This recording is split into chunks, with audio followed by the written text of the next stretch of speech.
السلام علیکم دوستوں، آج کی ویڈیو جو ہے تھوڑی سی ایموشنل ہے اور تھوڑی زیادہ پیاری ہے، کیونکہ میری بیٹی نے مجھے دیا سارے سرپرائز گفٹس۔ انہیں نے اس کو اس طرح سے سجا کے رکھا، پھر مجھے لے کر آئی کمرے میں، روم میں۔ انہوں نے کہا دیکھیں مما میں آپ کے لیے سب چیزیں لے کر آؤں۔ بہت اچھا لگتا ہے جب آپ کے بچے آپ کو اس طرح کے گفٹس دیتے ہیں یا کوئی بھی گفٹ دیتے ہیں۔ بچوں کے گفٹس چاہے جیسے جو بھی ہوں، لیکن جو بچوں کا پیار ہوتا ہے نا، وہ ماں باپ کے لیے بہت انمول ہوتا ہے، بہت ہی انمول ہوتا ہے۔ اور زیادہ تر ماں باپ ہی بچوں کو گفٹ دیتے ہیں، اور جب بچے ماں باپ کو گفٹ دیتے ہیں تو یقین جانے بہت اچھا لگتا ہے۔ یقیناً آپ کو بھی بہت اچھا لگتا ہوگا جب آپ کے بچے آپ کو گفٹ دیتے ہوں گے۔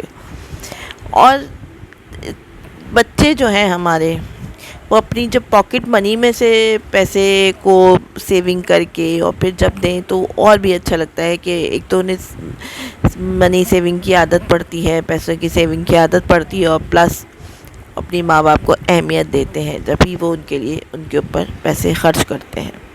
مجھے تو بہت اچھا لگا کہ جب میری بیٹی نے مجھے یہ سب دیا۔ بات گفٹس کی نہیں ہوتی، بات ہوتی ہے جذبات کی، بات ہوتی ہے کیئر کی، بات ہوتی ہے پیار محبت کی۔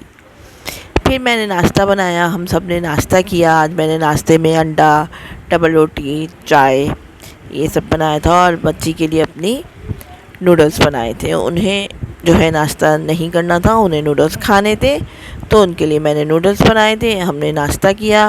ناشتہ کرنے کے بعد پھر دن میں نے بنائی دال کی بھری روٹی، اس کو آم کے شیک کے ساتھ ہم نے کھایا۔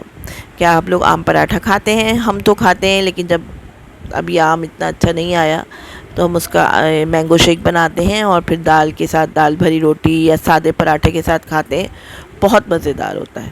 پھر رات میں ہم نے کھایا یہ دال چاول۔ میں نے دال چاول بنائے تھے، اس کے ساتھ فرائز تلے تھے، اس کے ساتھ مرچیں تلی تھی، سیلڈ بنائی تھی، پیاز کاٹی تھی، اور بہت مزیدار کھانا لگ رہا تھا۔ گرمیوں میں تو مجھے ہمیشہ دال چاول ہی پسند آتے ہیں، ہیوی کھانا مجھ سے نہیں کھایا جاتا نا، میری فیملی میں اتنا شوق سے دال چاول زیادہ ہلکے ہلکے کھانے زیادہ پسند کیے جاتے ہیں۔ اگر آپ کو میری ویڈیو پسند آئی ہو تو لائک، سبسکرائب اور شیئر ضرور کیجیے گا۔ اللہ حافظ۔